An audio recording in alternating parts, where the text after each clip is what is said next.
안녕하십니까. 대전환기 글로벌 선도국가의 고객중심 실용 외교와 한반도 평화경제시대 정책세미나 사회를 맡은 김홍걸 본실 이현주 보좌관입니다. 반갑습니다.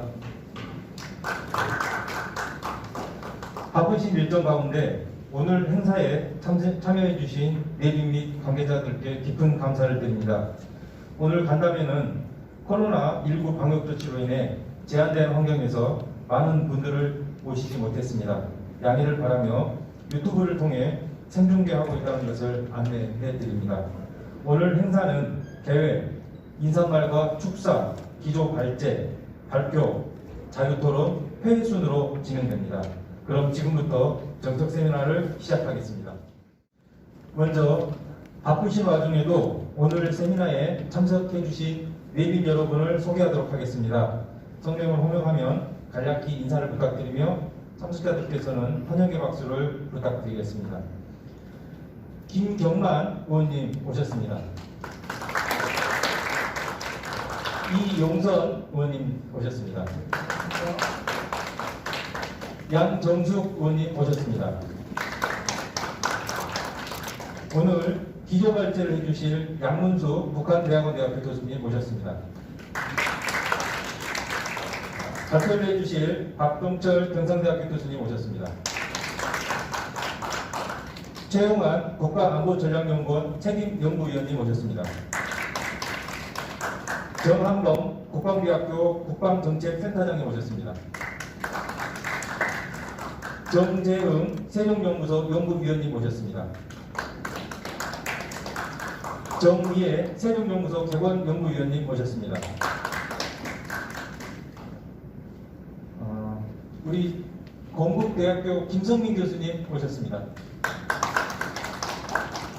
행사 도중 참석하신 내빈들은 틈틈이 소개를 해 올리도록 하겠습니다.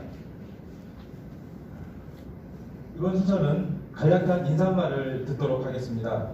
오늘 세미나를 주최하신 김홍걸 의원님 우리 앞으로 모시겠습니다. 환영의 박수 부탁드리겠습니다.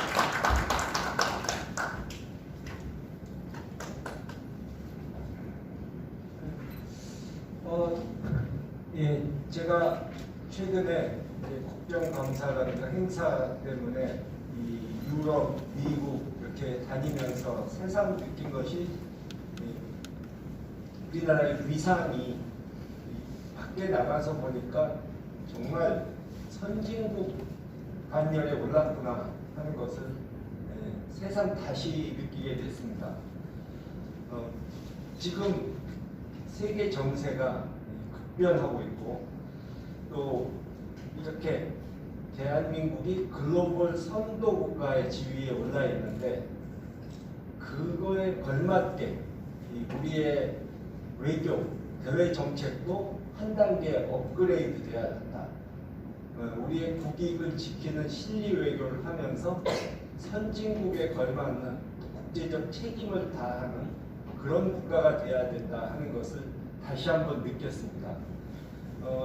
특히 요즘 미중 갈등이 점점 심화되고 있는 상황에서 우리 외교 노선이 새롭게 변화돼야 된다 하는 것을 절실히 느낄 수 있었고요. 이 안보를 미국과 함께하고 경제, 수출을 중국과 함께하는 상황에서 우리의 외교가 과거와는 달라져야 한다. 진짜 말 그대로 균형 외교, 실용 외교를 할 수 있어야 한다 하는 점을 여러 차례 강조해 왔는데 그 때문에 여기 계신 전문가 여러분들과도 계속 상의를 해왔고 오늘 좀 결실을 보여드릴 수 있을 것 같습니다. 어제 언론에 이런 기사를 봤습니다. 한미동맹, 주한미군 주둔의 가치가 3,000조가 넘는다. 근데 그 얘기를 뒤집어서 보면은 한반도의 지금 불안한 상황, 남북의 갈등, 핵 문제 이런 것 때문에 우리가 엄청난 코리아 디스카운트를 당하고 있다 하는 뜻이 됩니다. 한반도 평화만 이루어내도, 남북 협력 시대만 이루어내도 경제적으로도 우리가 얼마나 큰 이익을 볼 수 있는지를 보여주는 내용이라고 하겠습니다. 제가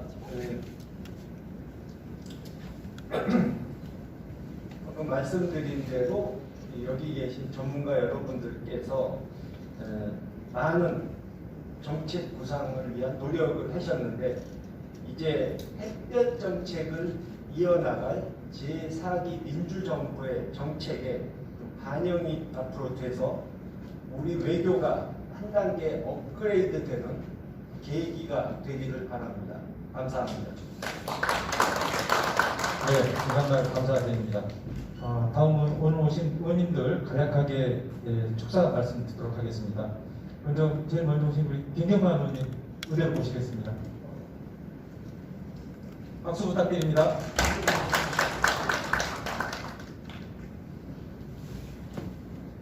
저는 평소에 남북경제 활성화가 대한민국 경제가 사는 길이라고 생각을 하고 있습니다. 남한의 자본과 기술, 북한의 노동력이 결합한다면 지금의 어려운 경제 위기를 타개해 나갈 수 있는 묘책이지 않는가 생각합니다. 그런 점에서 개성공단이 문을 닫게 된 것에 대해서 상당히 아쉽게 생각하고, 언젠가 개성공단이 재오픈될 때 정말 개성공단을 비롯해서 북한의 여러 지역이 남한의 기업뿐만 아니라 중국을 비롯한 외국의 기업들에게 개방되면서 국제화된다면 정말로 한반도의 경제 협력이 활성화되고, 이를 바탕으로 해서 우리 경제가 더 도약하지 않겠는가 이렇게 생각합니다. 시대의 전환의 화두가 경제고 또 외교인데 그 밑바탕이 평화가 아닌가 생각합니다. 그러한 점에서 오늘의 세미나가 상당히 의미가 있고, 자기 정부가 이를 바탕으로 해서 정말 자꾸만 이 지구 시대의 분배에 따라서 보호무역주의가 각국의 선진국의 미중 간에 각각의 자국의 이슈화되고 그런 방향으로 가고 있는 상황 속에서 우리가 얼마나 평화에 기초한 국익 중심의 경제 외교를 펼칠 수 있는가, 이런 부분들은 우리 정치권의 숙제이고 또 차기 리더자가 가져야 될 덕목이 아닌가 생각합니다. 그런 점에서 오늘의 세미나를 계기로 해서 우리한테는 화두가 상당히 중요하지 않는가 생각하고, 일찍이 제가 국회 들어오기 전에 바깥에 있을 때 우리 양문수 교수께서 여러 가지 북한 경제라든지 개성공단에 남달리 관심을 가지고 많은 또 조언과 나아갈 방향에 대해서 이야기를 해주셨는데, 오늘 참 또 기조발제자라고 이렇게 응시가 되겠더라고요. 다시 한번 오래간만에 또 말씀을 한번 듣는 기회를 가져야 되겠다, 이렇게 해서 오게 됐습니다. 감사합니다. 네, 좋은 말씀 너무 감사드립니다. 다음은 이용선 의원님 모시겠습니다. 박수 부탁드리겠습니다.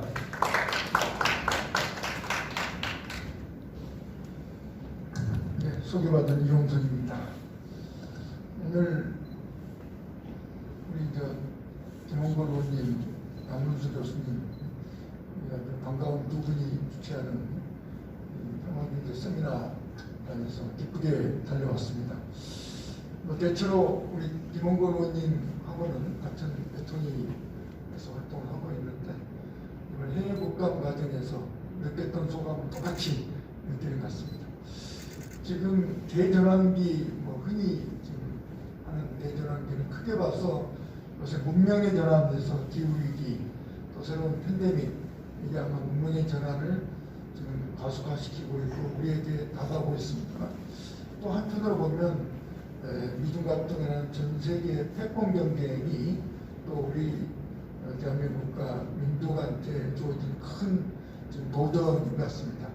그래서 이거에 대한 새로운 외교 안보, 또 통일에 대한 전략과 구상을 가다듬어야 되는 것이 지금의 매우 중요한 숙제다, 이렇게 보여지는데, 거기에는 기본적으로 기존에 저희들이 양쪽을 선택하자는 우리 학계라든지 이 정치권의 특히 보수적인 접근의 압박이 큽니다만, 이제는 정말 우리 중심을 분명히 한 우리 우리가 대한민국의 세계적 도약 발전에 기반해서 이제 우리가 무게중심을 분명히 하고 국익 중심의 균형이고 아마 실용력이라는 표현도 아마 그런 그 관점이 아마 녹아들어 있는 게 아닌가.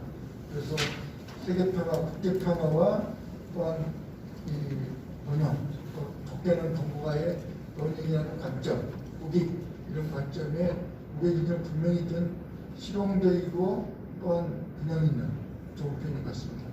그런 외교 통일 전략과 관점이 매우 필요한 시기가 아닌가 이렇게 보여지는데 이 시기에 맞는 매우 중요한 의미 있는 토론이라고 보이지만 이게 차기 정부의 우리 민주정부 제4기 이재명 정부의 외교안보 전략에 매우 중요한 내용을 오늘 만들어간 자리가 되기를 기대합니다. 고맙습니다. 네, 이용선 의원님 좋은 말씀 감사드립니다. 다음은 양정숙 의원님 모시겠습니다. 네, 박수 부탁드립니다.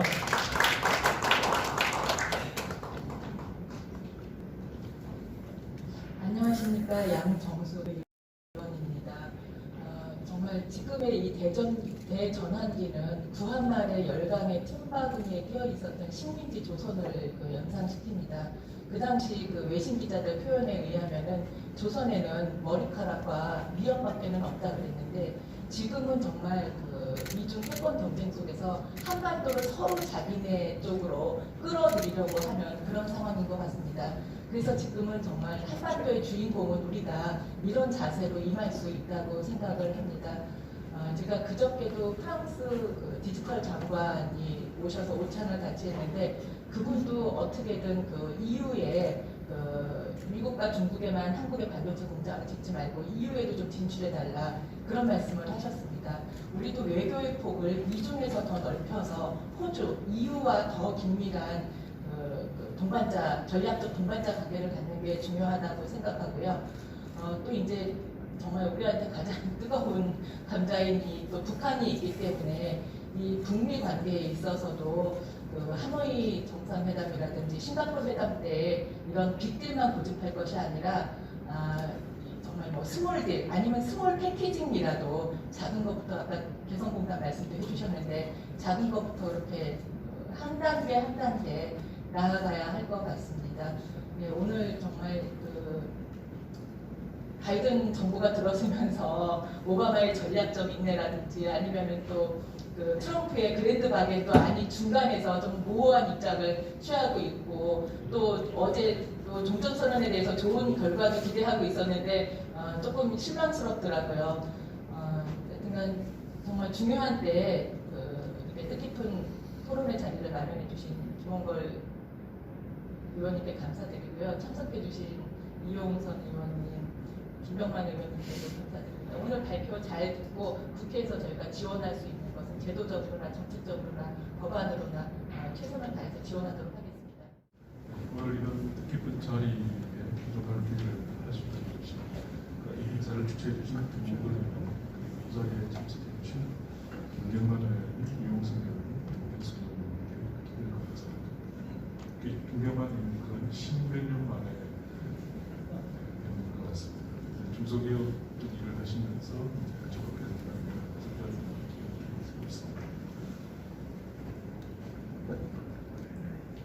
제가 오늘 간단히 말씀드릴 것은 일단 제 개인의 의견이기도 합니다만 사실은 이제 이 자리에서 같이 발표를 해주실 분들을 포함한 여러 명들의 집단적인 작업 결과를 듣는 말씀드립니다. 간단하게 외교의 설명을 드리고 그리고 이제 통일 분야와 외교 분야의 정책 구상으로서 나눠서 말씀드리겠습니다.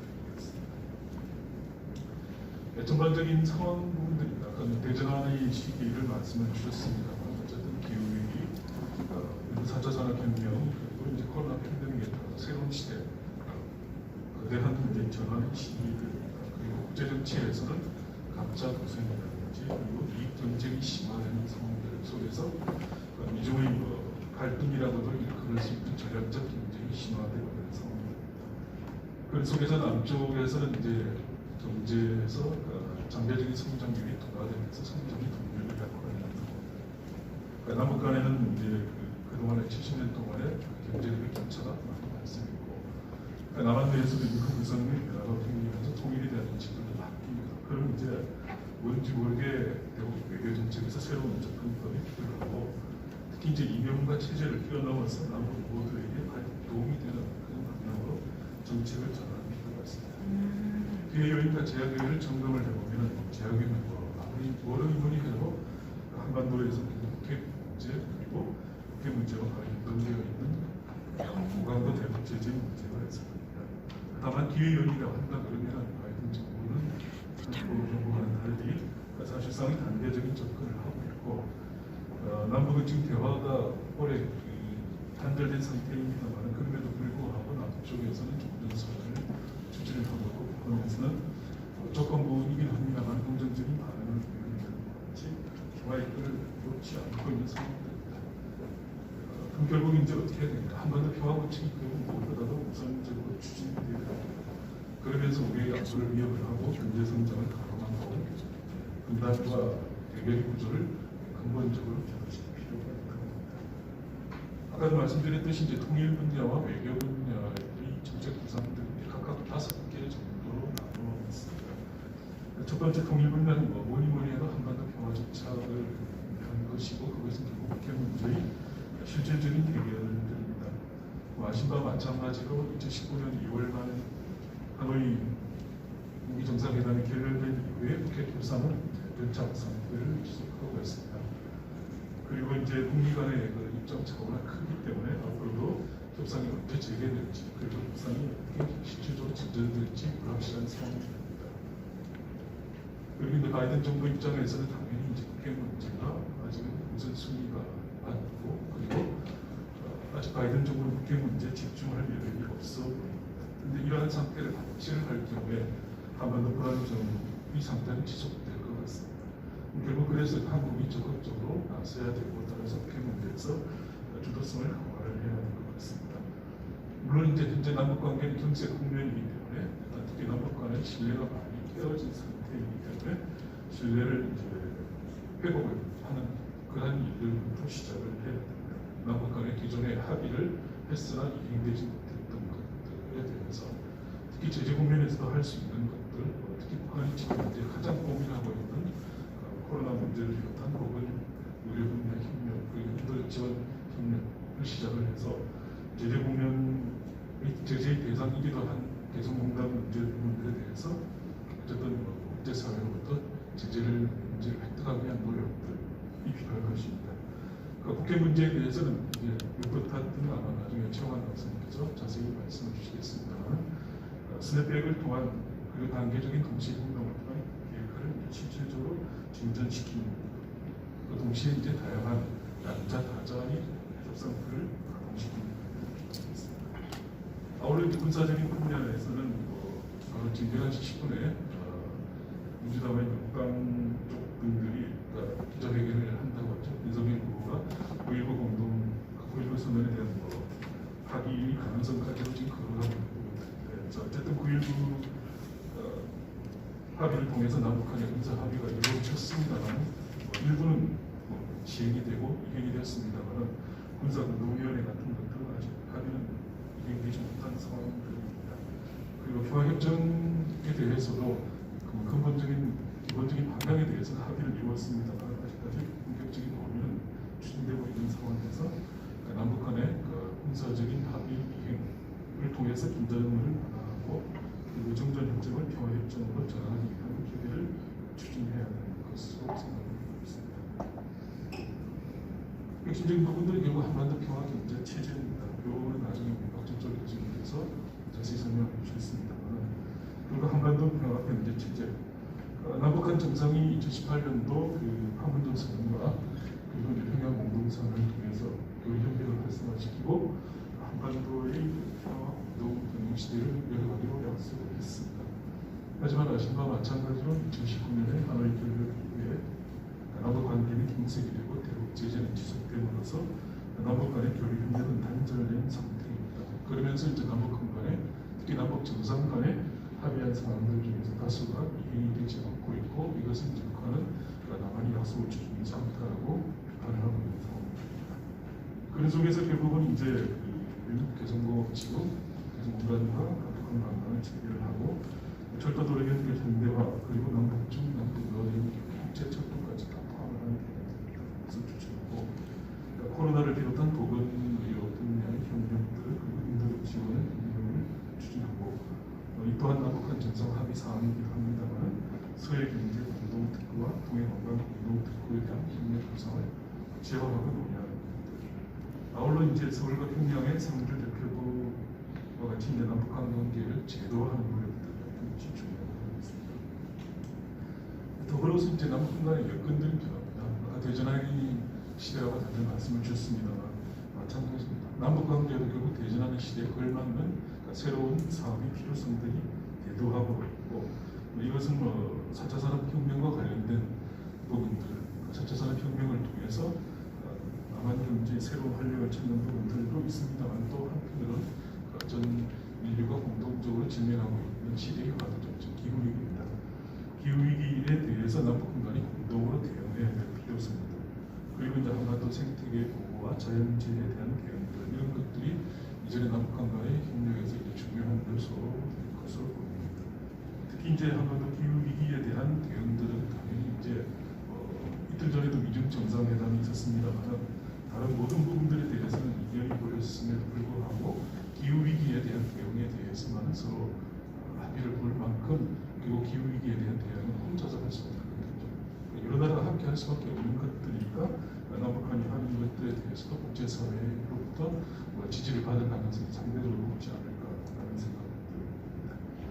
그래서 이제 아까도 말씀드렸듯이 이제 4차 산업혁명 시대 물론 이건 제재 부분들이 당연히 걸리기 때문에 이러한 한반도 평화 체제라는 것들은 당연히 평화를 구축하기 위한 노력들, 북핵 문제를 해결하기 위한 노력들과 병행돼서 추진하는 필요는 있습니다. 통일분야에서 마지막으로 이제 국민과 함께하는 남북협력입니다. 대북 정책이라는 것이 이제 여기까지 정치 사회적인 쟁점화되는 경향들 그리고 제도적인 틀들이 미약하다 보니까 아무래도 이제 정책 추진의 동력을 확보하기가 좀 어려움들이 있었습니다. 더욱이 남북한 교류 협력에 대해서 시민사회 그리고 지방정부의 자율성이 좀 아직까지 부족하다 보니까 대북 정책의 참여 주체가 좀 좁아진다는 것들이 있습니다. 더욱이 이제 2030 청년 미래 세대들이 어떤 형태로는 남북 교류 협력의 주체로 좀 더 들어서야 될 필요성들이 있는 것들 그런 것들을 배경으로 이제 정책을 국민 공감이 되는 정책 부분에서는 우선적으로 국회에 남북관계 주요 현안에 대해서 여야가 사전에 특히 이제 남북한 합의서 남북 정상이 합의한 부분에 대해서 국회 이주를 동의를 함으로써 남북관계의 제도적 기반을 확보하는 부분들이 중요할 것으로 보입니다.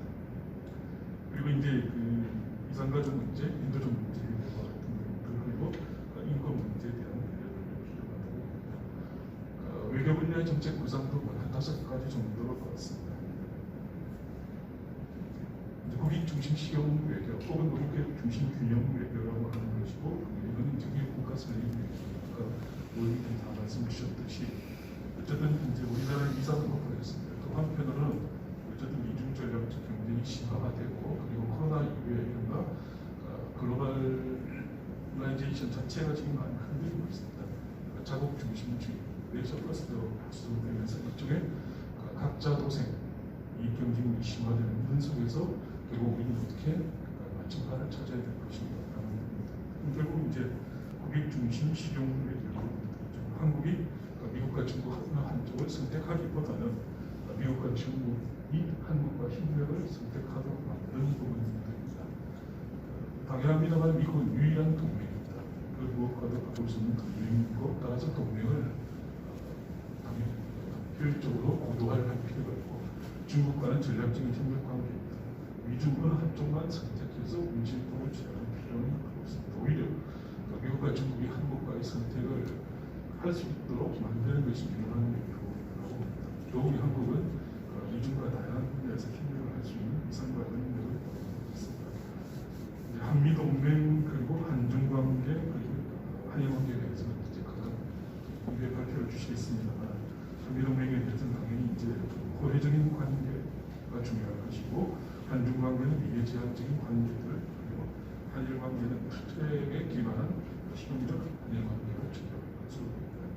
한일 관계도 다방면에 걸친 소통이 필요한 것으로 보입니다. 동아시아 전반에 대해서는 이제 포용적이고 공정한 질서가 중요하다고 봅니다. 특히 이제 그 한국 권력 정치라든지 배타적인 민족주의 그리고 이제 특정 국가를 배제하려는 움직임은 불안하다. 연맹 모든 국가들이 참여하는 포용적이고 공정한 동아시아 질서가 중요해서 동북아 다자 안보 협력의 발전을 주도하는 것이고, 그리고 이 지역 내 여러 가지 형태의 다자 협력들, 조그만 다자 협력체를 구축하는 것이 필요하다. 한중일, 한미일, 한남북중, 남북로 같은 부분입니다. 그래서 이제 지금은 뭐 있긴 합니다만은 기능이 많이 좀 애매하게 된 한중일 협력 3원국을 활성화시키고 동북아 협력 증진을 위한 문제가 있습니다.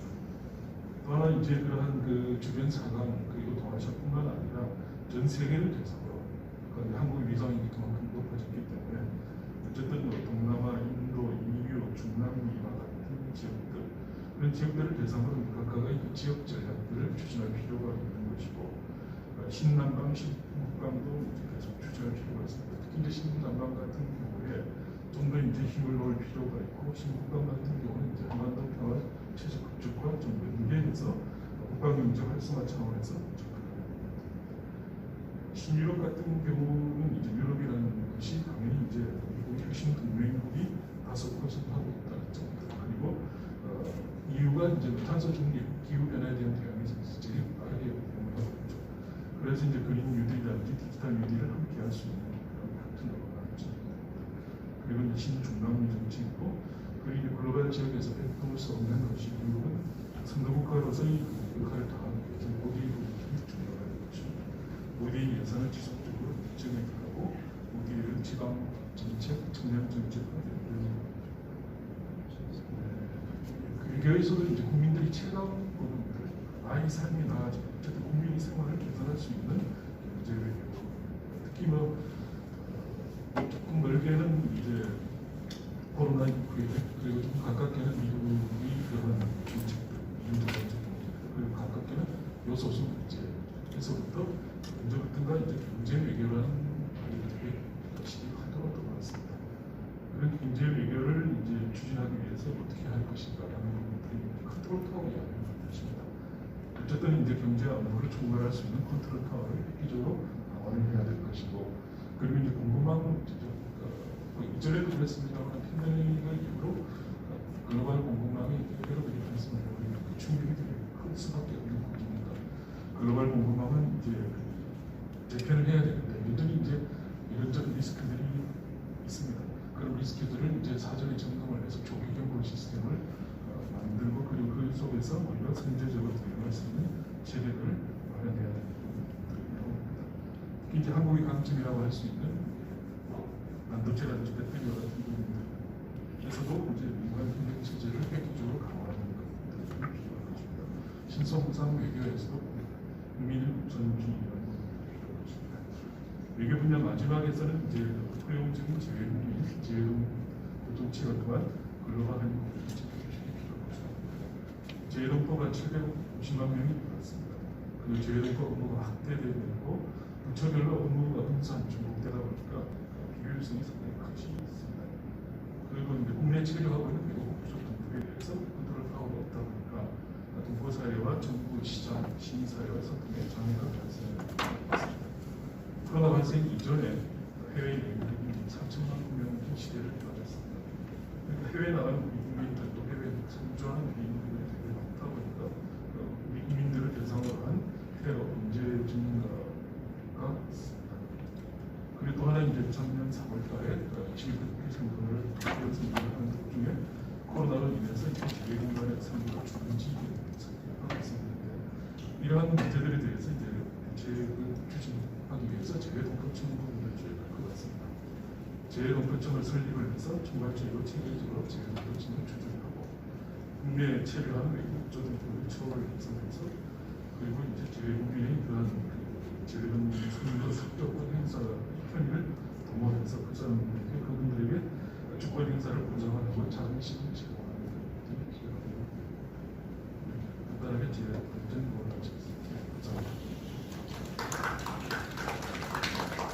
네, 그러면 먼저 우리 박종철 교수님께 발표를 부탁드리겠습니다.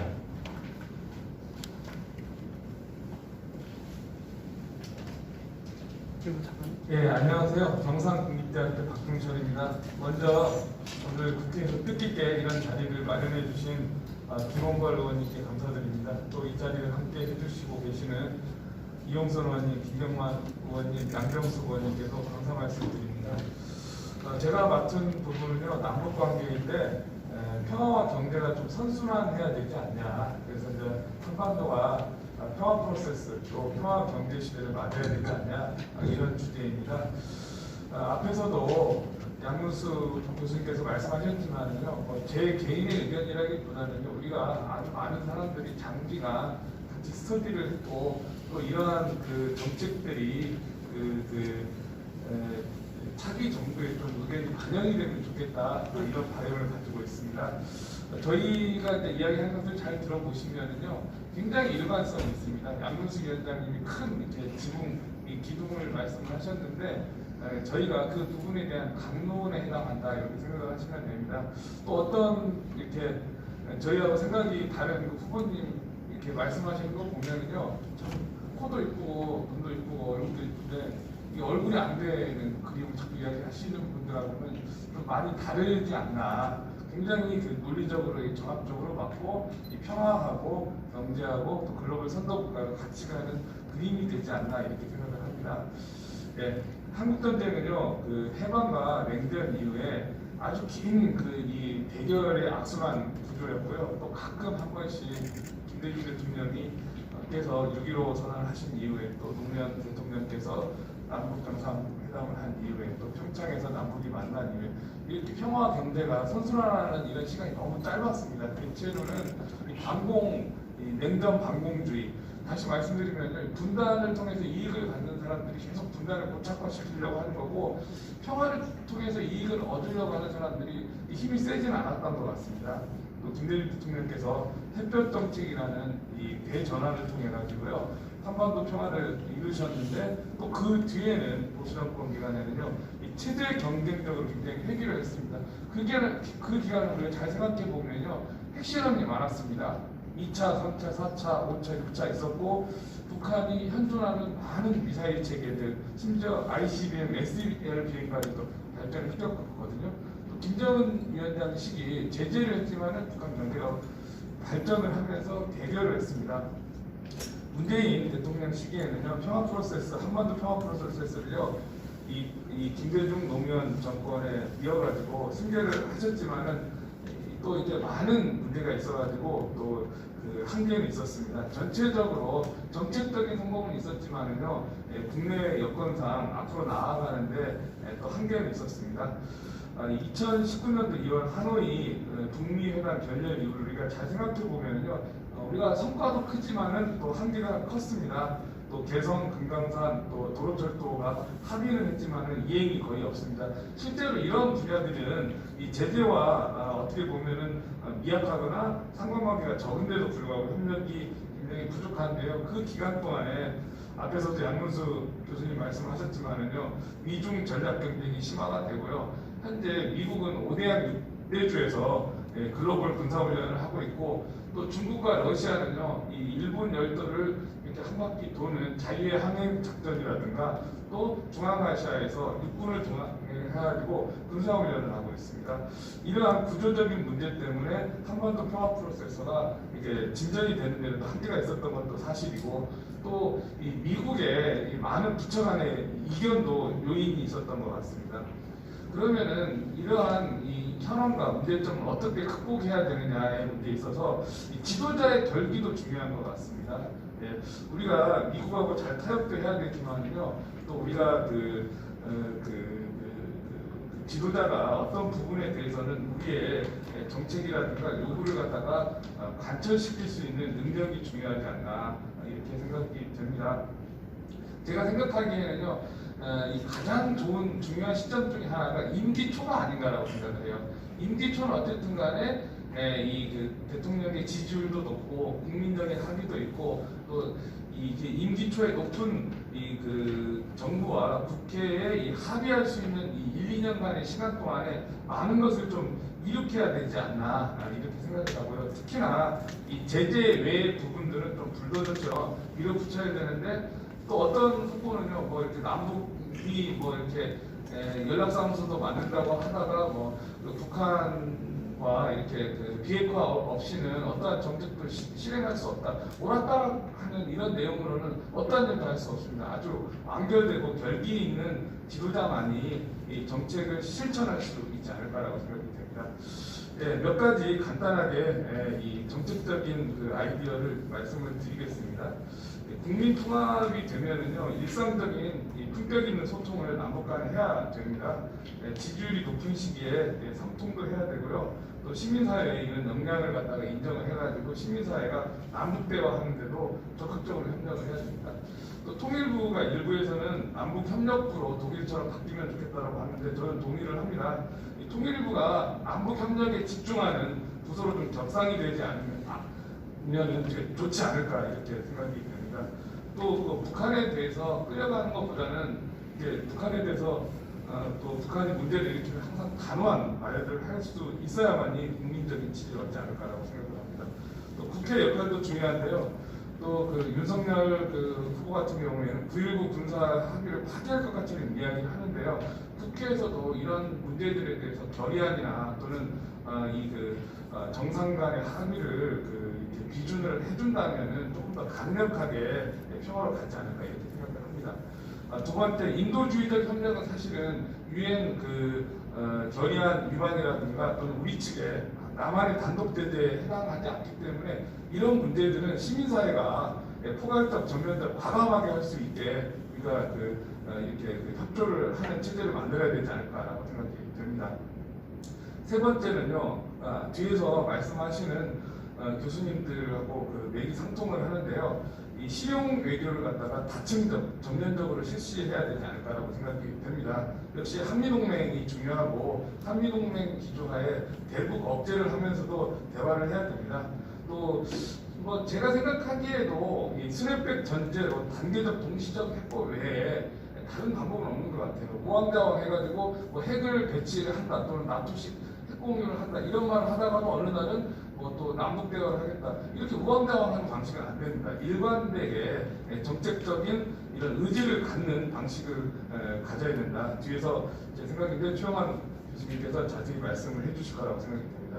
또 외교 면에서도 하노이가 결렬되는 과정을 보면 우리 측에서는 이제 볼턴의 이 개입이었다라고 하는데 사실은 볼턴은 일본의 극우가 양성한 인물 중에 하나인데요. 다시 말씀드리면은 미국의 대통령만 설득한다거나 미국의 의회만 설득하는 게 중요한 게 아니라 전방위적으로 우리의 평화경제 외교를 갖다가 설득을 해야 되고 또 일본과도 관계를 굉장히 잘해야만이 더 이상 방해를 하지 않는 것도 중요하지 않을까라고 생각을 합니다. 김대중 대통령께서도 옛날에 일동맹 3전략협력을 해야 된다는 말씀을 하셨습니다. 일동맹 3친선체제 이것은 사실은 교과서적인 이야기지만요. 교과서적인 말씀이기 때문에 중요한데 미국과의 동맹 또 중국, 러시아, 일본과의 친선을 하지 않으면요. 우리가 한반도 평화경제를 만드는 데 굉장히 힘들 거라고 생각이 듭니다. 마지막으로 관계국 모두에게 이익이 돼야 됩니다. 북한 개발이라든가 북한과 협력이 마치 한국에만 이익이 된다 이런 프로파간다가 하면 안 됩니다. 북한에 대한 이 인프라라든가 또 개성공단과 같은 많은 공단들이 들어섬으로써 이 세계 경제의 동력이고 미래 성장 동력이 돼야지요. 이게 무슨 이게 한국만 이익을 된다 이런 이미지를 가지면 안 된다라고 생각합니다. 또 경의선, 동해선, 또 철도 도로 연결을 통해 가지고 한반도가 지금 이게 갇힌 섬이 아니라 중국이라는 또 중국 동북이라는 미래 성장 동력도 유럽까지 연결이 되고 또 러시아의 광활한 연해조하고 연결이 돼가지고요 한반도가 또 러시아와 같이 또 중앙아시아와 같이 경제 성장을 할 수 있는 동력이 되어야 되지 않을까라고 생각됩니다. 자세한 말씀은 책자로 나와 있으니까요 간략하게 이렇게 요약해서 말씀을 드렸습니다. 감사드립니다. 평화와 경제가 선수하는 한반도 평화경제 시대에 발표해 주신 박준주 교수님 감사드립니다. 다음은 국회 킨전을 위한 단계적 동시적 이행 방안에 대해 최영한 책임연구위원께서 발표를 해주시겠습니다. 부탁드리겠습니다. 국가안보전략연구원의 최용환입니다.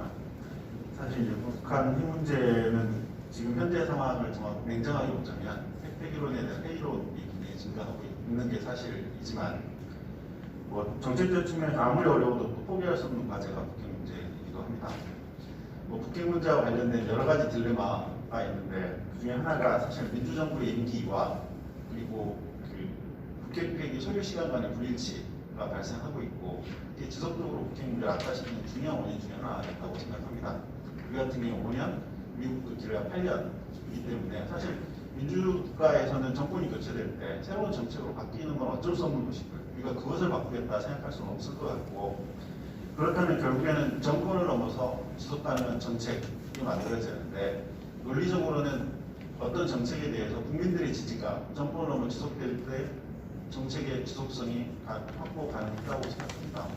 결국에는 그 국민의 지지를 이끌어내기 위해서는 성과로 설득할 수밖에 없을 것이고 지금까지 많은 합의들이 있었지만 성과로 설득하지 못했다라는 것에 대한 반성이 있어야 되지 않을까라고 생각합니다. 그렇게 시작하면 결국 우리가 최종적으로 추구하는 건 완전한 비핵화겠지만 1차적으로 추구해야 될 것은 초기 단계 목표를 얼마나 현실적으로 설정을 하고 초기 단계에서 성과를 창출할 수 있느냐가 좀 과거와 다른 접근과 관련돼서 제일 중요한 문제가 아닐까라고 생각을 합니다.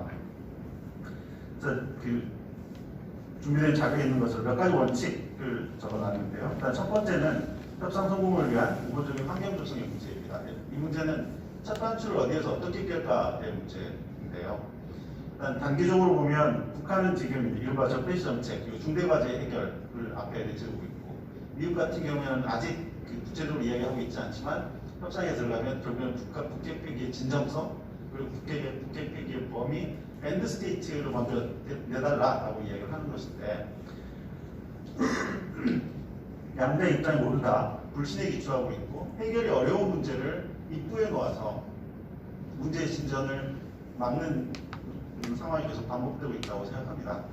이것은 이제 불신에 기초하고 있기 때문에 이것을 무시하고 할 수는 없을 것이고 해결이 어려운 문제가 있다면 이거는 장기적으로 협의하는 구조를 만들어서 지속적으로 협의를 하되 그것이 그 초기 단계의 진전을 가로막지 않도록 관리할 수 있는 방안들을 마련해야 되겠다라고 생각을 합니다.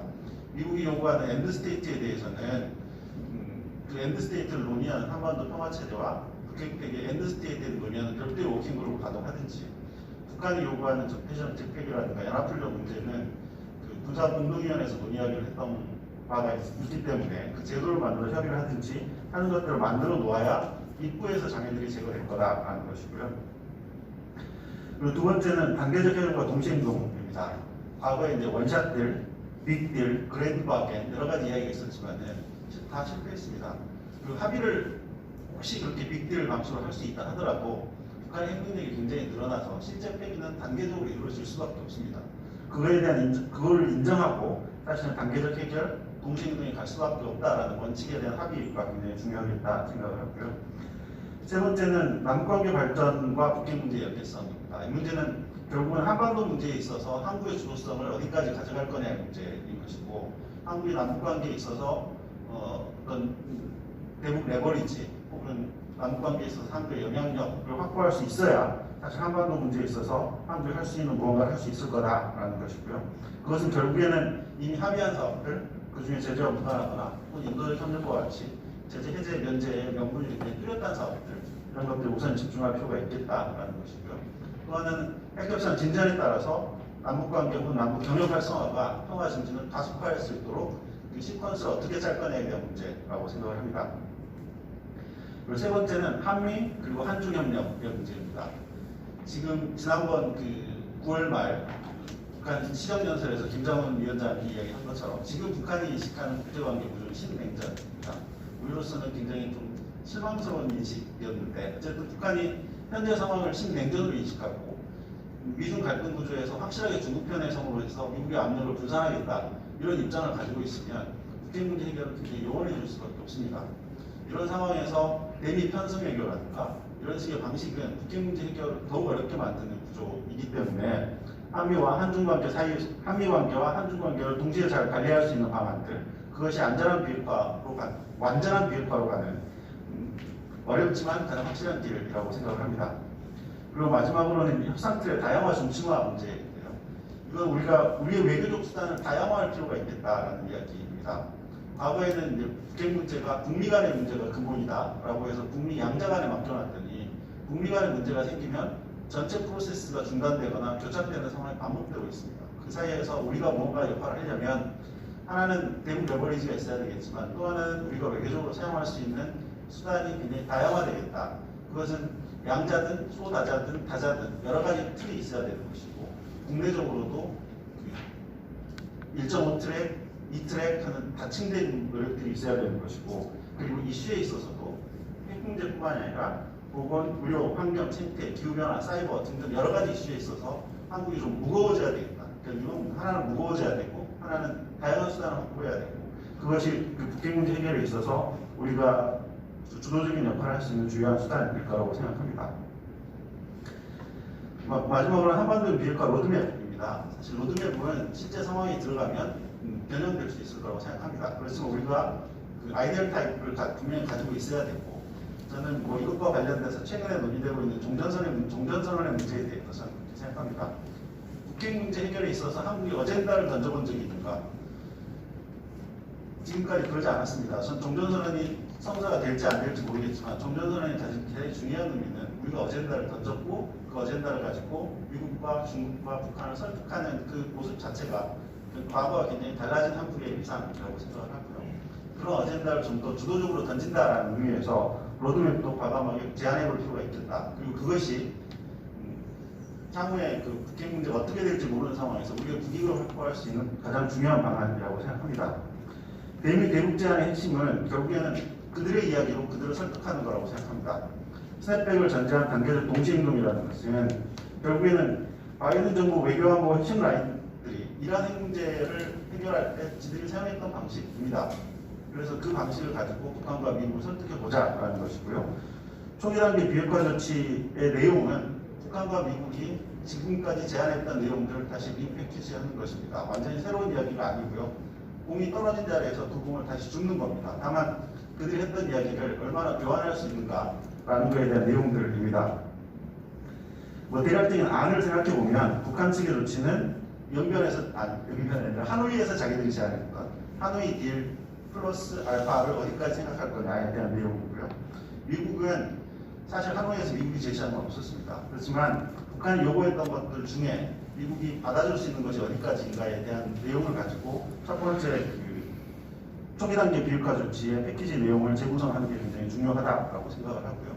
1단계 합의가 어떻게 구성될지는 잘 모르겠지만 1단계에서 실질적인 진전이 이루어진다고 하면 그 다음 이후 단계 내용들을 재설계하는 게 중요하다고 생각합니다. 또 하나는 이게 과연 되겠느냐에 대한 여러 가지 의문들이 있기 때문에 그것에 대한 안전장치들이 조금 있어야 되는데 하나는 금방 말씀드린 스냅백이었지만은 다른 조치들도 굉장히 많이 있습니다. 최대한 단계 패키지의 크기를 최대한 크게 나눠서 최대한 단계를 압축하는 방안들, 그리고 이행의 시한을 설정하는 방안들, 보상 조치가 들어갈 때는 이행이 끝났을 때 들어가는 방안들, 여러 가지 안전 조치를 마련할 수 있고 안전 조치와 관련된 아이디어들은 전 다양하게 존재한다고 생각합니다. 그것을 어떻게 패키지로 할 수 있는가가 핵심이라고 생각하고요. 마지막으로 실제 비핵화 조치가 혹은 비핵화 협상이 어떤 시기, 어떤 조건에서 시작될 수 있는가의 문제는 지금 국제정치 구조적인 문제로서 미중 전략 경쟁이 어디까지 갈 거냐, 그리고 그것이 한반도에 어떤 영향을 미칠 거냐 첫 번째 변수. 두 번째는 아직 우리 정부 임기가 끝나지 않았기 때문에 현 정부 임기 내에 어디까지 갈 거냐에 대한 것. 그리고 세 번째는 코로나19 상황이 어떻게 진전되고 향후의 전망이 어떻게 되느냐 등등을 고려해서 그 초기 단계 비핵화 조치의 시기와 초기 조건을 마련해야 된다고 생각합니다. 두서없이 빨리 말씀드렸는데 여기까지입니다. 감사합니다. 네, 저도 감사드립니다. 다음은 호의로운 한미 관계를 위한 전략 주제로 국방대학교 국방정책센터장님 정한범 교수님 부탁드리겠습니다. 네, 안녕하십니까. 국방대학교 정한범입니다. 앞서서 다른 분들이 뭐 종전선언이나 남북관계 좀 말씀하셨기 때문에 저는 가능하면 미국과의 관계에 집중해서 좀 말씀드리겠습니다. 미국과의 관계의 가장 핵심은 뭐니 뭐니 해도 이제 동맹의 얘기고요. 한미 동맹이 어떻게 변화하고 있는가 이런 이제 핵심이 있는데 오바마 시대의 전략적인 내 그리고 트럼프 시대의 맥시멈 프레셔가 모두 다 실패했다라고 하는 것은 이미 이제 익히 다 알려진 사실이고요. 그래서 바이든 정부가 뭔가 중간적인 리더십을 좀 발휘해보고자 하는데 사실 이것도 좀 이제 어정쩡한 것이 사실입니다. 바이든 정부가 출범한 지 얼마 되지도 않았을 뿐더러 여러 가지 국내적인 문제들이 있기 때문에 쉽게 방향성을 정하고 있지 못한데 두 가지 평가가 다 가능할 것 같습니다. 일단 우리 정부의 어떤 그 지속적인 노력으로 해서 최소한 종전선언이나 이런 부분들에 대한 미국 내의 이해의 폭이 좀 넓어지고 있는 것도 사실인 것 같기도 하고요.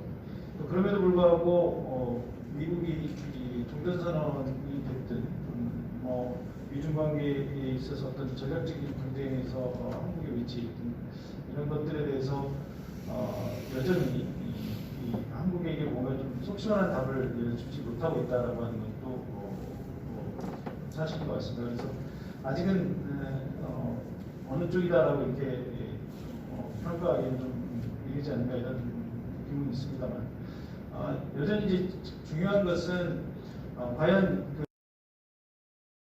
한국의 스탠스를 어떻게 가져갈 것인가 하는 것이 이제 핵심이 될 텐데요. 저는 일단 이렇게 생각을 합니다. 우리가 그 동맹이라고 하는 것이 이게 근본적으로 이건 목적이냐 수단이냐 하는 관점에서 쳐다봐야 된다. 동맹 그 자체가 목적이 될 수는 없다라는 거죠. 우리가 주권 국가로서 생존하기 위해서 필요에 의해서 동맹을 맺는 것이고요. 또 필요하다면 주권의 일부를 이양하기도 하고 제약하기도 하는 거지만 그것은 어디까지나 생존을 위한 최소한의 한 목적적인 범위 내에서 제한되어야 된다고 하는 것이고요. 잘 아시다시피 한국 전쟁 와중에 이승만 대통령이 독단적으로 이 작전 통제권을 미국에게 이양한 것이 전자권 논쟁의 시발점이 되었던 거고요. 그 자체가 합법적이냐 아니냐는 그런 논란이 있는 것이죠. 어쨌든 현 상황에서 우리가 볼 것은 동맹이라고 하는 것이 우리 국익에 기초해야 된다, 우리 국익에 기여해야 된다라고 하는 것이고요. 그것은 우리만 그런 게 아니라 미국도 철저하게 자국의 이익에 기초해서 동맹을 운영하고 있는 거. 우리가 미국의 한반도 전쟁이 어떻게 변화했냐면은 다 알고 있을 겁니다. 사드 배치의 순간도 결국은 한국의 이익보다는 미국의 이익이 우선이 됐었던 것이고요. 그래서 지금 앞서 김대중 대통령 그리고 노무현 대통령 얘기도 나왔는데 저도 그 두 분 대통령의 역사적인 어떤 기억이라고 할까요? 모두가 다 북한을 적으로만 생각할 때 용기 있게 북한은 협력의 대상자라고 하는 얘기를 김대중 대통령께서 하셨고 그것이 사회적으로 쉽게 용납되지 않았지만 시간이 지나면서 이제 누구도 남북 협력이 필요하고 평화가 정착돼야 된다는 것에 반대하는 사람은 없는 것 같습니다. 마찬가지로 노무현 대통령도 전시작전 통제권을 한국으로 전환해야 된다라고 하는 그런 활동을 던졌고요. 당시에는 거의 모든 군부의 장군들이나 이런 분들이 마치 전자권을 우리가 다시 환수하면 마치 대한민국이 망할 것처럼 그렇게 얘기를 했었습니다만 지금 거의 모든 국내에 있는 거의 모든 장군들이 전자권은 당연히 전환돼야 된다라고 생각을 하고 있습니다. 그분들이 보수든 진보든 가리지 않고 그 부분에 대해서만큼은 지금 어떤 군인도 전자권 계속 미국이 행사해야 된다라고 얘기하는 사람은 없습니다. 그러니까 당시에 그 김대중 대통령이나 노무현 대통령이 대통령이 재직하실 때 주변의 눈치를 보면서 그런 용기를 내지 않았다면 오늘과 같은 그런 성과는 없었을 거라고 이렇게 생각을 해요. 그래서 그 지도자의 용기 있는 어떤 이런 실용적인 접근이 결국 역사를 바꾼다라고 하는 그런 관점에서 좀 봐봐야 될 것 같고요. 현재 미국과 중국의 전략적 갈등은 뭐 여러분들이 알다시피 굉장히 극단적으로 치닫고 있고, 중국 같은 경우는 아예 노골적으로 이제 시진핑 시대를 선언하면서 미국의 패권에 맞설 그런 태세를 보이고 있고요. 여기에 대응해서 미국은 소위 민주동맹 그리고 그 동맹 파트너들과의 어떤 다자 또는 소다자 협의체를 통해서 대응하려고 이렇게 하고 있는 것 같습니다. 그래서 제가 이제 여기 쿼드 플러스 X 마이너스 뭐 알파 이런 식으로 표현을 했습니다만, 미국이 지금 최근에 보여준 소다자만 하더라도 쿼드가 있었고요. 쿼드는 이제 미국, 일본, 호주, 인도. 그다음에 이제 최근에 이제 오커스라고 해서 미국과 호주, 영국이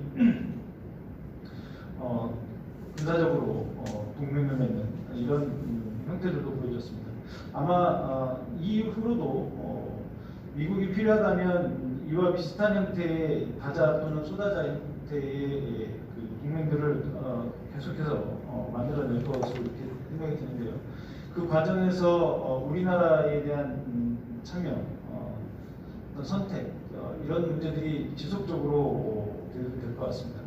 최근에 바이든 대통령이 이제 우리 뭐 삼성을 비롯해서 우리나라 반도체 기업들이나 이런 기업들에도 간접적으로 압력을 넣고 있고요. 이게 이제 사실 굉장히 대응하기 까다로운 것이 정부 대 정부로 압력을 넣는 경우에 우리가 대응할 수 있는 분들이 상당히 있는 반면에 이게 기업을 통해서 압력을 넣는 경우에 굉장히 곤란한 부분도 많이 있는 것 같습니다. 이게 이제 그만큼 미국이 절실하다는 얘기기도 하고요. 또 그만큼 우리의 위치가 전략적으로 가치가 있다라고 생각할 수도 있을 것 같습니다. 역으로 얘기하면 우리가 미국과 중국 모두에게 필요할 만큼 전략적인 가치를 가지고 있다면 우리가 그런 전략적인 가치를 잘 활용하는 지혜도 필요하다. 그러니까 미국이나 중국의 요구에 일방적으로 끌려가고 미국 없으면 못 산다, 중국 없으면 못 산다라고 생각하는 것보다는 우리를 미국이나 중국이 그렇게 간절히 원한다면 그만 거기에 우리의 가치가 있다고 생각을 하고 이것을 잘 활용해서 우리 국익을 구현내는 이런 전략들이 필요한 것이 아닌가. 그래서 국익을 중심으로 한 실용적인 이런 외교 전략이 굉장히 절실히 요구되는 시점이다라고 이렇게 얘기를 해야 될 것 같고요. 최근에 보면 문재인 대통령이 미사일 지침 폐기를 이끌어냄으로 인해서 우리가 우주 산업의 비약적인 발전을 이뤄내고 있고 또 앞으로 지금까지 얼마 전에 누리호 발사를 지켜보셨습니다만 그 이상의 이것은 뭐 거의 뭐라 그럴까요? 굉장히 미약한 출발에 불과하다.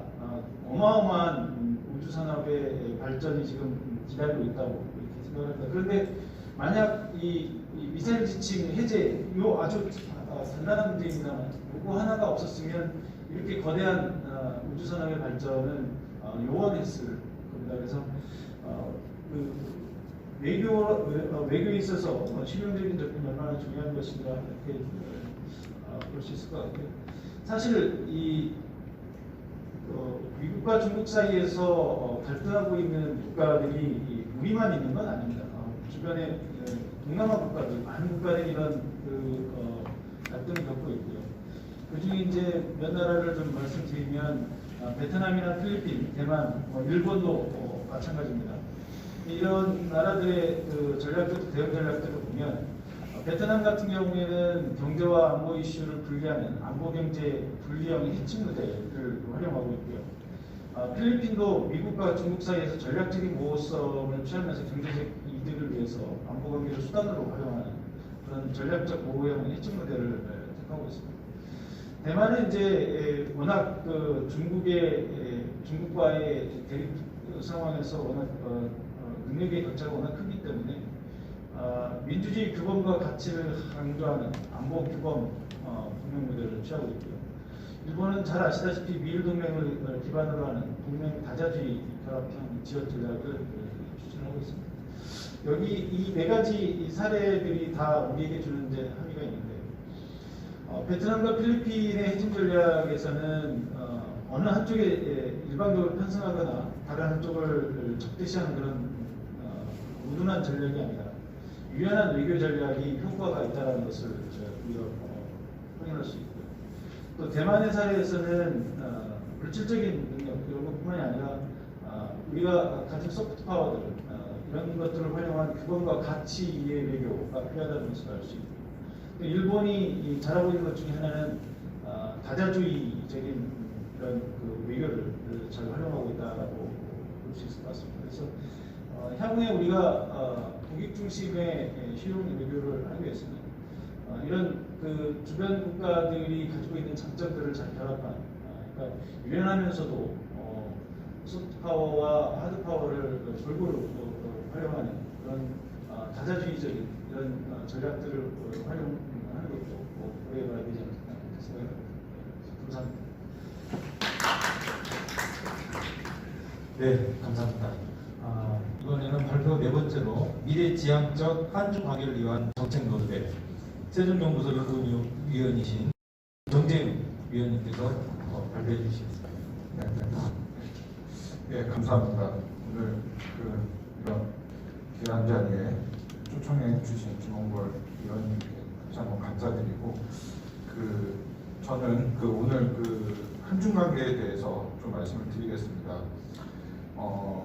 여기 계시는 분들도 잘 아시겠지만 최근에 한중 관계와 미중 관계 그리고 여러 가지 어떤 중국의 부상 이런 부분에 대해서 제가 좀 말씀을 드리겠습니다. 왜냐하면 지금 현재 한중 관계가 어떤 과제가 있고 저희가 그 과제 속에서 앞으로 어떻게 이러한 또 미래지향적인 한중 관계를 우리가 꾸려나가야 될지에 대한 좀 고민이 필요한 것 같습니다. 그런 차원에서 우선 말씀을 드리자면, 최근에 이제 중국 같은 경우는 최근 이제 며칠 전이죠. 19기 육중전회를 통해서 이제 시진핑이 역사적 결의를 통해서 사실상 시진핑이 1인 지배 체제가 불구화가 됐고 2049년까지 이제 중국 특색 사회주의 강대국이 아마 이제 본격화가 될 것 같습니다. 이제 그러한 구도 속에서 지금 또 미중 전략 경쟁이 격화가 되고 있고, 이러한 것들이 결국은 저는 이제 앞으로 한중 관계에도 상당한 영향을 미칠 수밖에 없다라고 저는 보고 있습니다. 사실상 어떻게 보면 저희가 이제 내년에 한중 관계가 30주년이 되는데, 제가 이제 지난 약 이제 30년간 한중 관계를 돌이켜 보면 아마 외교사적으로 가장 빠른 성과를 보여준 게 한중 관계가 아닌가라고 생각을 합니다. 왜냐하면 저희가 92년도 한중이 외교 관계를 맺을 때만 해도 한국과 중국의 경제 수준이 한 1대 1.4 정도였습니다. 근데 지금 이제 한 30년이 지나서 지금 이제 규모가 1대 9로 변했다는 것이죠. 그러니까 어떻게 보면 한 30년 동안 가장 빠른 변화를 보여준 게 한중 관계의 어떤 역학 관계의 변화다라는 것이고, 근데 여기에서 이제 이런 변화 속에서 지금 나타나고 있는 어떤 여러 가지 어떤 과제들이 있는 것 같습니다. 첫 번째 제가 말씀드린 과제는 뭐냐면, 사실상 저희가 지난 30년간 한중 관계가 이 경제 분야 위주로 이게 발전을 해오다 보니까 이제 경제 분야에 비해서 이 정치적 외교적 신뢰관계가 좀 위협한 것이 사실이라는 것입니다. 당연히 한국과 중국의 정치 체제가 상이한 부분도 있긴 하지만 경제와 사회의 어떤 폭발적인 어떤 이런 성장에 비해서 여전히 이런 정치적인 부분이나 외교적인 이런 관계가 좀 위협하고, 그러한 부분들이 결국에는 이런 지금 한중 관계의 향후에 저희가 이 부분을 어떻게 저희가 보완해 나가야 되냐라는 것이 하나가 있고, 또 하나는 이제 이 한중 관계가 이제 30년 동안 발전을 해오면서 제가 말씀드린 것처럼 처음에 이제 92년도 한중 관계 수립할 때만 해도 우리의 경제 규모와 중국의 경제 규모가 별 차이가 없었는데 지금 중국의 경제 규모가 한국의 경제 규모의 한 9배에서 10배 정도 커지면서 사실상 중국도 산업의 고도화가 됐습니다. 그러다 보니까 지금 한국과 중국이 과거에는 어떻게 보면 우리가 한국과 중국이 경제 분야를 조금 협력의 관계라고 하면 앞으로 한국과 중국이 경제 영역도 갈수록 경쟁의 관계로 지금 되고 있다는 것이죠. 그러다 보니까 이러한 것들 그리고 중국이 강력 G2로 되고 중국의 힘이 부상하고 있고 지금 미중 간의 갈등이 되면서 중국의 어떤 대외 정책도 변화되고 있고 이러한 것들이 결국에는 지금 한중 관계에 있어서도 영향을 미치고 있다고 말씀드릴 수가 있습니다. 이제 두 번째는 이제 이중 관계인데요. 이거는 이제 앞으로 저는 한중 관계에 있어서 가장 큰 도전이 이제 미중 관계에서 오는 상당한 도전이 있다라고 생각합니다. 잘 알다시피 저희가 그동안 북핵 문제, 최근에 이제 사드 문제로 인해서 한중 관계가 상당히 어려움을 겪었습니다. 사실상 우리가 어떻게 보면 북핵 문제와 사드 문제 이걸 겪으면서 저희가 한중 관계가 겉으로는 서로가 이렇게 말은 서로에 대해서 좀 희망적 사고가 있었던 것 같습니다. 하지만 이제 북핵 문제를 거치고 사드를 거치면서 상호 간의 어떤 이 희망적 사고에 있어서의 어떤 문제점 그런 것들이 제가 이런 걸 보면서 느낀 거는 여전히 이 정치적 외교적 신뢰관계가 좀 미흡한 것이 아닌가라는 그런 생각을 많이 하게 되었습니다. 뭐 다행히 저희가 이제 사드 문제 같은 경우는 문재인 정부가 출범 이후에 저희가 이제 그 사드에 대해서 3가지 사안을 협의를 해서 어느 정도 봉합이 되었지만 이제 최근에 들어서서 이제 바이든 정부 출범 이후에 지금 미국이 인도태평양 전략 쿼드, 쿼스 이러한 것들을 지금 추진하고 있고 방금 정한범 교수님도 얘기했다시피 지금 미국이 다양한 중국을 포위하는 소다자주의, 각종 다자주의를 통해서 중국을 압박을 하고 있습니다. 이제 그러한 상황 속에서 중국도 한국이 인도태평양이나 쿼드나 이러한 것에 들어가는 것에 대해서 상당히 민감하게 반응을 하고 있고 이러한 부분에 대해서 지금 되게 한국의 입장에 대해서 되게 관심을 보이고 있는 것 같습니다. 그래서 최근에 5월에 한미 정상회담 이후에 대만 관련된 발언에 있어서도 중국에서 즉각 이러한 부분에 대해서 이렇게 민감하게 발언하는 것도 저는 이러한 부분들이 지금 앞으로 한중 관계에 상당한 도전 요인이다. 세 번째는 이제 지금 이 반중 정서인데요. 지금 한국과 중국, 중국보다는 한국 내 이 반중 정서가 좀 확산되고 있다는 것이죠. 그거는 사드 이후에 특히 올해 들어서 한국 김치 논란 그리고 한국 전쟁, 한미 원조, 코로나19 미세먼지, 동북 공정, 역사 문제 이러한 것들이 특히 젊은 세대를 통해서 상당히 좀 한국 내 반중 정서가 많이 확산되고 있고 이러한 이 반중 정서가 결국에는 한중 관계에 있어서 어떤 정책을 추진하는 데 있어서 상당한 좀 어려움을 좀 주고 있다는 부인할 수 없는 사실입니다. 그래서 이러한 반중 정서 또 이러한 것들이 또 미중 전략 경제 격화 이러한 것들이 어떻게 보면 저희가 그동안 한중 관계가 정경분리 정책을 생각을 했지만 이러한 것들이 앞으로 좀 어려워질 수도 있는 그러한 좀 딜레마적 상황이 좀 발생하고 있다고 좀 볼 수가 있겠습니다. 그래서 이러한 문제점들 속에서 그럼 앞으로 어떻게 우리가 이런 미래지향적인 한중 관계를 좀 가야 되냐? 저는 첫 번째는 이제 크게 보면 이제 정치 외교 안보 영역이라고 보여집니다. 내년이 이제 한중 수교 30주년이고 그렇기 때문에 저희가 결국은 중국 역시 한국이 한반도 평화 체제라든지 한반도 이러한 부분에 대해서 중국도 지지를 하고 있습니다. 그렇기 때문에 우리가 이런 내년 한반도 30주년 이런 계기를 통해서 제가 앞서 말씀드렸다시피 지금 한중 간에 지금 직면한 다양한 문제들 특히 이런 미중 간의 문제라든지 여러 가지 어떤 반중 정서 이런 문제들을 좀 극복하기 위해서는 조금 더 이 한중 간의 어떤 신뢰 관계를 좀 구축할 수 있는 이런 정기적인 어떤 협력 채널이 좀 필요하다. 그러니까 최근에 이제 중국 측 전문가들 얘기 들어보면 한미 간에는 2+2 이런 외교안보 채널도 있고 이런 게 있는데 왜 한중 간에는 이런 것이 없냐? 한중 간에는 모든 것이 좀 상시적이니까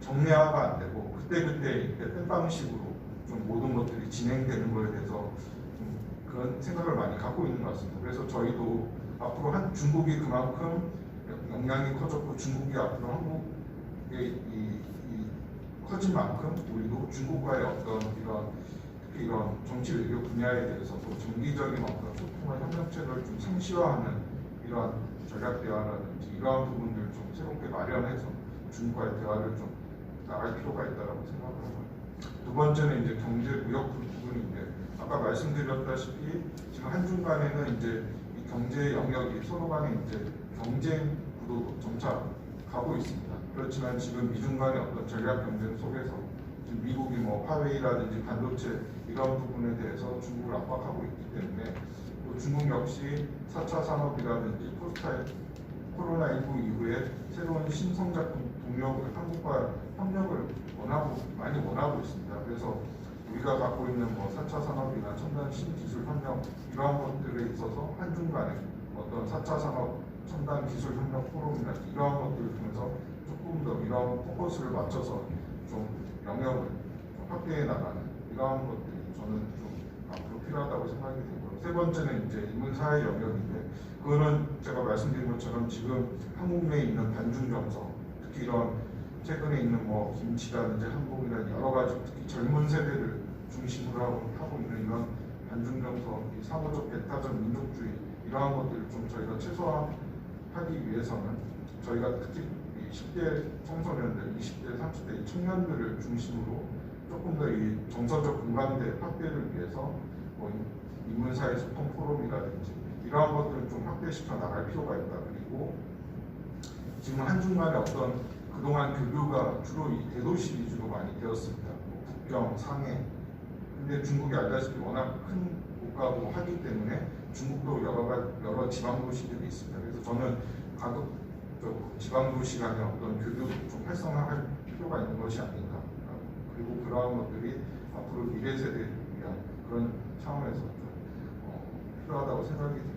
끝으로는 이제 북한의 영역인데 지금 알다시피 지금 북중 간의 관계는 뭐 많이 공고화되고 있습니다. 시진핑 주석 들어와서 지금 한반도 정세 대전환 속에서 북중 관계가 가속화되고 있고 뭐 코로나 상황이긴 하지만 앞으로 코로나19가 어느 정도 완화된다고 하면 북한과 중국의 경제 협력이나 이러한 부분이 많이 가속화될 것입니다. 그래서 중국 측에서도 지금 남북중 경제 협력, 특히 평화 경제 협력에 대해서 상당히 협력을 많이 원하고 있습니다. 그래서 향후에 우리가 남북중 뭐 3자 평화 경제 협력 플랫폼 같은 것들을 좀 구축을 해서 이것이 남북뿐만 아니라 중국을 좀 같이 남북중 세 나라가 같이 이런 협력적인 모델을 만들어서 이 남북중이 좀 협력을 할 수 있는, 그래서 방금 뭐 박종철 교수님이 얘기하신 것처럼 고속철도 연결이라든지 그리고 남북중 뭐 관광 산업이라든지 뭐 이러한 것들을 남북중 3자 평화경제 협력 3국 같은 것도 뭐 저희가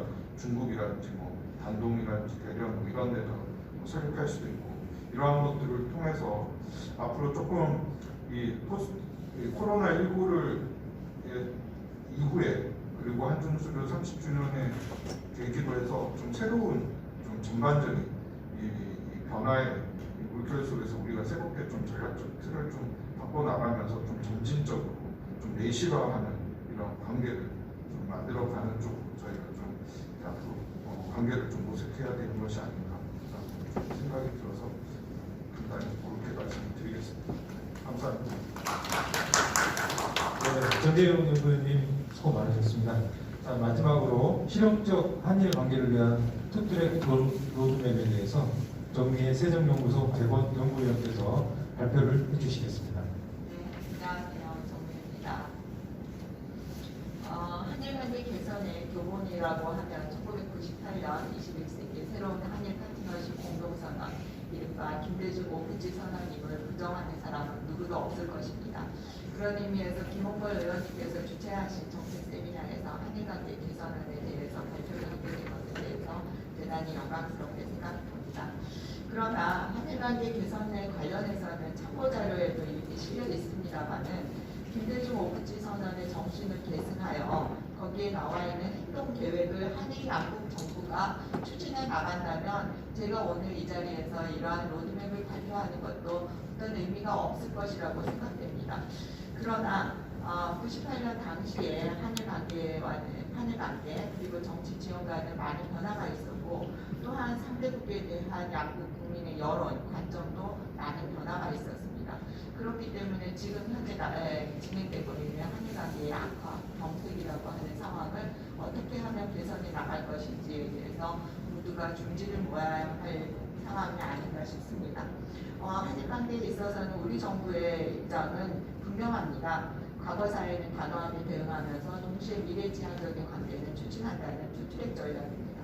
그러나 일본은 과거사 문제에 집중하면서 원트랙 전략을 고집하고 있습니다. 이렇게 일본이 원트랙을 고집하는 상황에서 한국의 투트랙 전략은 원활한 작동이 불가합니다. 또한 한국은 한반도 평화 프로세스를 지향하고 일본은 보통 국가를 지향하는 미래관이 상충하고 있습니다. 그래서 한일 관계가 국교 정상화 이래 최악이다 혹은 복합골절이다 이런 말들을 하고 있는데 저는 한일 관계가 국교 정상화 이래 최악이라고는 생각하지 않습니다. 굳이 얘기하자면 복합골절 상태라고는 할 수 있는데 골절상은 전혀 불치병도 치명상도 아닙니다. 다만 낫는데 시간이 좀 걸릴 뿐입니다. 그리고 관계 개선의 여지도 있습니다. 한일 문화교류는 코로나19로 인한 인적교류 중단에도 불구하고 매우 활발하게 이루어지고 있습니다. 따라서 국익 중심의 실용 외교라는 관점에서 현재의 한일 관계의 마이너스인 한일 관계를 제로로 그리고 나아가서 플러스 관계로 돌리는 단계적 실용적 접근법이 필요하다고 생각을 합니다. 한일 관계에 있어서 김대중 대통령님 사절에서 발표된 대전환 시대의 실용주의적 통일 외교의 원칙이라고 하는 것은 분명합니다. 한일관계 개선을 위해서 과감하게 나서는 것, 그리고 대한민국의 신장된 위상과 국격에 부합하도록 한일관계를 재정립하고 국익 중심 실용주의를 바탕으로 미래지향적인 한일관계를 구축해 나가는 것입니다. 일본과의 역사 문제, 영토 주권 문제, 국민의 생명과 안전에 대한 문제에는 단호히 대처하되 경제, 사회, 외교적 교류 협력은 적극 추진하는 투트랙 전략을 견지해 나가는 것이 우리의 원칙입니다. 한일 관계를 개선하기 위해서 단계적 실용적 접근이 필요하다고 말씀을 드렸는데 여기 발표문을 보시면 초기 과제, 중기 과제, 장기 과제로 나누어져 있습니다. 이것은 초기 정책 혹은 초기 공약이 아니라 우리가 앞으로 해결해 나가야 된다고 생각하는 과제입니다. 그렇기 때문에 이 과제를 해결해 나가는, 추진해 나가는 데 있어서는 보다 더 구체적인 실행안이 필요할 것으로 생각이 됩니다. 우선 초기 과제로는 신정부가 추동하는 정상 간의 신뢰 구축이 전제되어야 할 것입니다. 정상 간 다자외교 모델가 아닌 한일 정상 간의 정상회담이 이루어진 지 오래되었습니다. 정상회담에 의한 톱다운 방식으로 돌파구를 마련하는 것이 중요하겠습니다. 그 다음에 중기 과제로서는 다양한 정책 교환을 통한 협력 공간의 창출이 중요합니다. 사회적 공통과제, 예를 들면 저출산 고령화, 청년실업, 저탄소 사회와 같은 다양한 사회적 아젠다를 위한 아젠다 해결을 위한 단층적 상호협력의 모색이 필요합니다. 그리고 무엇보다 지금 현재 갈등 현안이 되고 있는 것이 과거사 문제의 해결입니다. 그랜드 박애가 같은 대타협에 의한 해결이 아니라 일본군 위안부 및 강제징용 피해자 문제 해결은 신정권 내에 충분한 시간을 가지고 반드시 해결해야 하는 중기 핵심 과제이며 한일의 미래는 일본의 과거사에 대한 통절한 반성과 사죄에서 비로소 재출발할 수 있다는 대전제하에 일본 총리의 사죄 재확인을 전제로 진실규명, 기업과 위로, 추모와 연대 원칙하에서 해법을 추구해 나가야 할 것입니다. 다음 장기 과제이면서 지속적으로 추구해야 되는 과제는 적극적 공공의료 추진과 문화교류, 인적교류의 확대입니다. 이러한 공공외교의 추진을 통해서 일본에 대한 한국 인식의 개선 및 비우호적 여론의 해소가 필요할 것입니다. 또한 역사 문제에 대한 일본의 암묵적 행동 규범의 합리화 준수입니다. 일본은 민주당 정부 하에서는 다케시마, 이른바 다케시마의 행사에 정부 표현하지 않았고 한국의 불법 점거라는 표현도 사용하지 않았습니다. 그러나 자민당 정부 하에서는 점차 이러한 부분들에 대한 것이 강화되어 있고 정치인 및 강요의 야스쿠니 신사 참배로 이루어지고 있습니다. 이러한 부분들에 대한 일본의 암묵적 행동 규범을 확립하고 준수할 필요가 있을 것입니다. 그리고 마지막으로는 98년에 21세기 새로운 한일 파트너십 공동선언의 정신을 계승하는 새로운 공동선언의 발표까지도 염두에 둘 수 있을 것입니다. 그러나 세 번째 이러한 공동선언이라고 하는 것은 초기 과제, 중기 과제가 해결되었을 때 비로소 마지막 단계에서 그 초중기 과제의 실현을 전제로 채택을 고려해 볼 수 있는 것이고요. 만약에 이것을 채택한다면 이것은 제 개인적인 제안입니다만 김홍걸 의원님이 계시는 앞에서 사실 1998년 한일 파트너십 공동선언 이후에 김대중 대통령님께서는 일본 대중문화에 대한 개방을 단행하셨습니다. 이후 4차에 걸쳐서 단계적 개방이 이루어졌으나 지상파 방송에서의 일본 드라마 방송은 여전히 미흡 상태에 놓여 있습니다. 사실 일본에서의 한류 붐의 시작이라고 하는 것이 2003년 NHK BS에서 겨울 소나타를 방송한 데서 시작된 것처럼 일본에서는 이미 지상파에서 한국 드라마가 절찬리에 방송되고 있고 한류 붐을 견인하는 역할을 하고 있습니다. 따라서 만약에 새로운 한일 관계 구축을 위한 새로운 공동선언이 채택된다면 그에 대한 상징적 조치로서 일본 대중문화의 전면 해금을 제한해 볼 수도 있지 않나 하는 생각을 가져봅니다. 이상으로 발표를 마치겠습니다. 감사합니다. 네, 5분의 우리 전문가분들께서 발표를 마쳐주셨습니다. 준비하시고 발표해 주시라 너무 감사드립니다. 지금까지 양문숙 교수님과 전문가들의 발표를 통해 정세를 전망하고 우리나라가 선도국가로 나아가야 할 실용적 외교 로드맵에 대한 방향과 노력, 과제에 대한 심도 있는 토론이 있었습니다. 너무 감사의 말씀드립니다. 그러면 오늘 세미나를 마치면서 김홍걸 의원님께서 오늘 세미나에 대한 어떤 평 그리고 의견 그리고 말씀, 정기 말씀을 해주시기 바랍니다. 김홍걸 의원님 무대로 모시겠습니다. 아까도 말씀드렸지만 우리가 경제력 또 소프트 파워 이런 면에서 괄목할 만한 발전을 이룩했고 세계 각국으로부터 선진국 대접을 받고 있는데 외교력에 있어서 대외 정책에 있어서 아직까지는 그 선진국 위상에 걸맞는 실력을 발휘하지 못하고 있기 때문에 외교도 그에 걸맞게 업그레이드 돼야겠다. 뭔가 좀 새로운 모습을 다음 정부에서는 보여줘야겠다 하는 생각에서 오늘 행사를 마련하게 됐습니다. 앞으로 우리가 국익을 지키는 실용 외교를 어떻게 만들어 나갈지를 깊이 생각해보는 좋은 계기가 됐기를 바랍니다. 그리고 한반도 평화 문제는 아무리 강조해도 그 중요성을 충분히 얘기했다고 말할 수 없을 것 같은데요. 제가 이번에 국정감사로 멕시코를 갔을 때 느꼈던 점을 한 말씀 드리고 오늘 행사를 마칠까 합니다. 멕시코에 가보니까 제가 생각했던 것보다는 멕시코 경제가 상당히 발전돼 있고 이 무역 수지도 굉장히 개선이 돼 있더라고요. 그래서 그 현지 공간에 있는 분들께 제가 물어봤습니다. 멕시코가 얘기를 들어보니까 이 미국과의 FTA 덕분에 미국 국경지대에 많은 공장이 세워지고 미국에 수출하려는 기업들이 거기서 제품을 생산하고 멕시코 노동자를 고용하면서 엄청난 경제 효과를 보고 있다고 들었는데 그럼에도 불구하고 그러니까 어떻게 보면 미국 덕에 먹고 사는 나라라고 할 수 있는데도 불구하고 이 미국의 요구에 쉽게 응하지 않고 상당히 자주적으로 외교를 하고 미국을 당당하게 대하는 모습을 보고 어떻게 그럴 수 있느냐 하고 물어봤더니 그쪽의 대답은 아주 간단했습니다. 미국에게는 북한이라는 우리처럼 북한이라는 존재가 아니 멕시코에게는 우리처럼 북한이라는 부담을 주는 존재가 없다.